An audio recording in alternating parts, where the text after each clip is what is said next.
नमस्कार दोस्तों, आप सभी का स्वागत है आपके अपने YouTube channel online GK free classes में। आज की इस वीडियो में हम बीएसटीसी एग्जाम के लिए मॉडल पेपर 26 लेकर आए हैं। 25 मॉडल पेपर हम पहले करवा चुके हैं, जिनको आप प्लेलिस्ट के अंदर जाकर देख सकते हैं। और बीएसटीसी एग्जाम के लिए ये 26वां मॉडल पेपर बहुत ही इंपॉर्टेंट होने वाला है, तो इस मॉडल पेपर को आपको कंप्लीट देखना है। और मॉडल पेपर कंप्लीट देखने के बाद में आपको बताना है कि आपके टोटल कितने क्वेश्चन है सही होते हैं। तो शुरू करते हैं आज के इस 26वें मॉडल पेपर को बिना देरी के। आज की इस वीडियो का हमारा पहला प्रश्न है, निम्नलिखित में से मेजा बांध किस नदी पर बना हुआ है? ऑप्शन ए है बनास नदी पर है, ऑप्शन बी है जवाई नदी पर है, ऑप्शन सी है कोठारी नदी पर है और ऑप्शन डी है चंबल नदी पर है। तो इन चारों में से आपको करेक्ट आंसर बताना है कि मेजा बांध किस नदी पर बना हुआ है। इंपॉर्टेंट क्वेश्चन है ये। तो आप सभी का करेक्ट आंसर हो जाएगा ऑप्शन है सी, यानी कि जो मेजा बांध है वो कोठारी नदी पर बना हुआ है। तो सभी का करेक्ट आंसर हो जाएगा ऑप्शन है सी। अगला प्रश्न देखते हैं। सेकंड प्रश्न है आप सभी के सामने, भील जनजाति में कच्छाऊ वस्त्र कौन पहनता है? ऑप्शन ए है महिलाएं, ऑप्शन बी है पुरुष, ऑप्शन सी है बालक और ऑप्शन डी है घोड़ा। तो इन चारों में से आपको करेक्ट आंसर बताना है कि भील जनजाति में कच्छाऊ वस्त्र कौन पहनता है। तो आप सभी का करेक्ट आंसर हो जाएगा ऑप्शन ए, यानी कि भील जनजाति के अंदर जो कच्छाऊ वस्त्र होता है उसको महिलाएं पहनती हैं। तो करेक्ट आंसर सभी का ऑप्शन है ए। अगला प्रश्न देखते हैं। तीसरा प्रश्न है आप सभी के सामने, निम्नलिखित में से कौन सा नृत्य शेखावाटी क्षेत्र का नहीं है? ऑप्शन ए है गीदड़ नृत्य है, ऑप्शन बी है चंग नृत्य है, ऑप्शन सी है कच्ची घोड़ी नृत्य है और ऑप्शन डी है बम नृत्य है। तो इन चारों में से आपको करेक्ट आंसर बताना है कि कौन सा नृत्य शेखावाटी क्षेत्र का नहीं है। तो आप सभी का करेक्ट आंसर हो जाएगा ऑप्शन है डी, यानी कि जो बम नृत्य है वो शेखावाटी क्षेत्र का नहीं है। तो करेक्ट आंसर सभी का ऑप्शन है डी। अगला प्रश्न देखते हैं। चौथा प्रश्न है आप सभी के सामने, राजस्थान में सांप्रदायिक सद्भाव का सबसे बड़ा मेला कौन सा है? ऑप्शन ए है तेजा जी का मेला, ऑप्शन बी है गोगा जी का मेला, ऑप्शन सी है रामदेव जी का मेला और ऑप्शन डी है केला देवी का मेला। तो इन चारों में से आपको करेक्ट आंसर बताना है कि राजस्थान में सांप्रदायिक सद्भाव का सबसे बड़ा मेला कौन सा है। इंपॉर्टेंट प्रश्न है और इस प्रश्न का आंसर सभी को कमेंट सेक्शन में बताना है कि राजस्थान में सांप्रदायिक सद्भाव का सबसे बड़ा मेला कौन सा है। तो आप सभी का करेक्ट आंसर हो जाएगा ऑप्शन है सी, यानी कि राजस्थान में सांप्रदायिक सद्भाव का सबसे बड़ा मेला है रामदेव जी का मेला। तो सभी का करेक्ट आंसर ऑप्शन है सी। अगला प्रश्न देखते हैं। पांचवा प्रश्न है आप सभी के सामने, राष्ट्रीय दशहरा मेले का आयोजन किस शहर में किया जाता है? ऑप्शन ए है ब्यावर में, ऑप्शन बी है बांसवाड़ा में, ऑप्शन सी है कोटा में और ऑप्शन डी है जयपुर में। तो इन चारों में से करेक्ट आंसर बताना है कि राष्ट्रीय दशहरा मेले का आयोजन किस शहर में किया जाता है। तो आप सभी का करेक्ट आंसर हो जाएगा ऑप्शन है सी, यानी कि राष्ट्रीय दशहरे मेले का आयोजन किया जाता है कोटा शहर में। तो सभी का करेक्ट आंसर हो जाएगा ऑप्शन है सी। अगला प्रश्न देखते हैं। छठा प्रश्न है आप सभी के सामने, किस रियासत ने भारत में विलय होने हेतु सर्वप्रथम हस्ताक्षर किए थे? ऑप्शन ए है बीकानेर रियासत ने, ऑप्शन बी है अलवर रियासत ने, ऑप्शन सी है हैदराबाद रियासत ने और ऑप्शन डी है जयपुर रियासत ने। तो इन चारों में से आपको करेक्ट आंसर बताना है कि किस रियासत ने भारत में विलय होने हेतु सर्वप्रथम हस्ताक्षर किए थे। वेरी वेरी इंपॉर्टेंट प्रश्न है और चाहे तो आप इस क्वेश्चन का स्क्रीनशॉट भी ले सकते हैं। तो जल्दी से बताओ इस क्वेश्चन का आंसर। तो आप सभी का करेक्ट आंसर हो जाएगा ऑप्शन ए, यानी कि भारत में विलय होने हेतु सर्वप्रथम हस्ताक्षर किए थे बीकानेर रियासत ने। तो सभी का करेक्ट आंसर हो जाएगा ऑप्शन ए। अगला प्रश्न देखते हैं। सातवां प्रश्न है आप सभी के सामने, राजस्थान में नवाबों की नगरी किस शहर को कहा जाता है? ऑप्शन ए है जैसलमेर को, ऑप्शन बी है अजमेर को, ऑप्शन सी है टोंक को और ऑप्शन डी है बाड़मेर को। तो इन चारों में से आपको करेक्ट आंसर बताना है कि राजस्थान में नवाबों की नगरी किस शहर को कहा जाता है।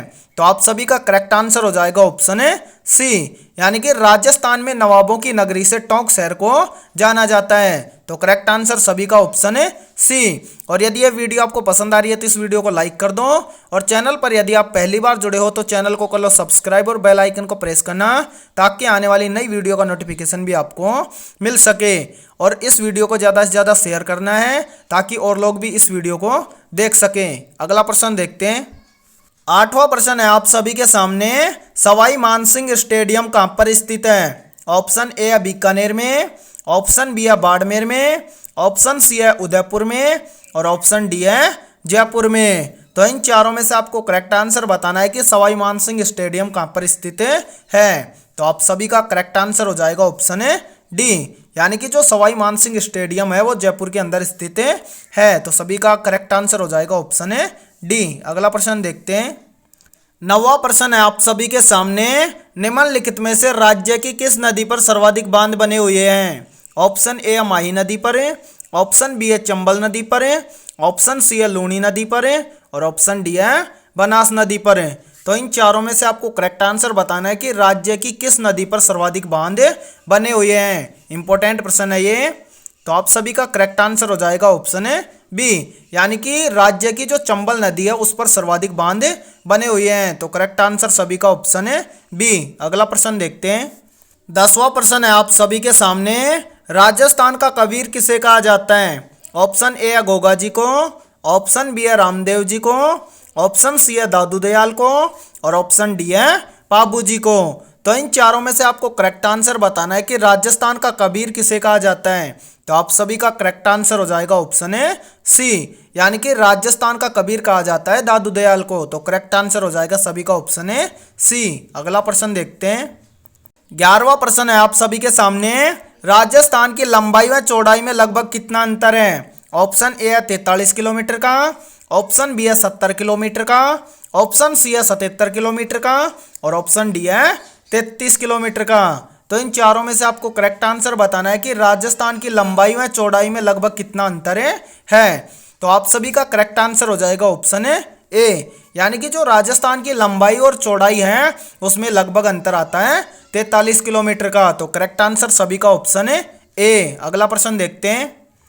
12वां प्रश्न है आप सभी के सामने, मेवाड़ में आर्य समाज की स्थापना किसने की थी? ऑप्शन ए है राधा कृष्णन शर्मा ने, ऑप्शन बी है गोपीनाथ शर्मा ने, ऑप्शन सी है कन्हैयालाल यादव ने और ऑप्शन डी है विष्णुलाल पांड्या ने। तो इन चारों में से आपको करेक्ट आंसर बताना है कि मेवाड़ में आर्य समाज की स्थापना किसने की थी।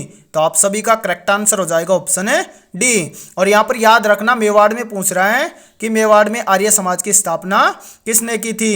तो आप सभी का करेक्ट आंसर हो जाएगा ऑप्शन डी, यानी कि मेवाड़ में आर्य समाज की स्थापना की थी विष्णुलाल पांड्या ने। तो करेक्ट आंसर सभी का ऑप्शन डी। अगला प्रश्न देखते हैं। 13वां प्रश्न है आप सभी के सामने, खस घास विशेषकर कौन से जिले में उत्पादित होती है? ऑप्शन ए है भरतपुर में, ऑप्शन बी है जालौर में, ऑप्शन सी है जैसलमेर में और ऑप्शन डी है उदयपुर में। तो इन चारों में से आपको करेक्ट आंसर बताना है कि खस घास विशेषकर कौन से जिले में उत्पादित होती है। तो सभी का करेक्ट आंसर हो जाएगा ऑप्शन ए, यानी कि जो खस घास है वो विशेषकर भरतपुर जिले में उत्पादित होती है। तो सभी का करेक्ट आंसर ऑप्शन ए। अगला प्रश्न देखते हैं। 14वां प्रश्न है आप सभी के सामने, मत्स्य संघ का निर्माण कब हुआ था? ऑप्शन ए है 19 मार्च 1949 में, ऑप्शन बी है 19 मार्च 1948 में, ऑप्शन सी है 18 मार्च 1949 में और ऑप्शन डी है 18 मार्च 1948 में। तो इन चारों में से आपको करेक्ट आंसर बताना है कि मत्स्य संघ का निर्माण कब हुआ था। तो आप सभी का करेक्ट आंसर हो जाएगा ऑप्शन डी, यानी कि मत्स्य संघ का निर्माण हुआ था 18 मार्च 1948 में। तो सभी का राइट आंसर हो जाएगा ऑप्शन डी। अगला प्रश्न देखते हैं। 15वां प्रश्न है आप सभी के सामने, हाथी महोत्सव कहाँ पर मनाया जाता है? ऑप्शन ए है बीकानेर में, ऑप्शन बी है जयपुर में, ऑप्शन सी है उदयपुर में और ऑप्शन डी है जोधपुर में। तो इन चारों में से आपको करेक्ट आंसर बताना है कि हाथी महोत्सव कहाँ पर मनाया जाता है। तो आप सभी का करेक्ट आंसर हो जाएगा ऑप्शन बी, यानी कि जो हाथी महोत्सव मनाया जाता है वो मनाया जाता है जयपुर में। तो आप सभी का करेक्ट आंसर हो जाएगा ऑप्शन बी, यानी कि हाथी महोत्सव मनाया जाता है जयपुर में। तो करेक्ट आंसर कर लेंगे सभी ऑप्शन बी। आज की इस वीडियो में इतना ही। वीडियो पसंद आई है तो इस वीडियो को लाइक कर दो और चैनल पर यदि आप पहली बार जुड़े हो तो चैनल को कर लो सब्सक्राइब और बेल आइकन को प्रेस करना, ताकि आने वाली नई वीडियो का नोटिफिकेशन भी आपको मिल सके। और 15 में से आपके कितने क्वेश्चन सही हैं सभी को कमेंट सेक्शन में बताना है। तो कल मिलते हैं ऐसे इंपॉर्टेंट क्वेश्चनों के साथ सुबह 7 बजे।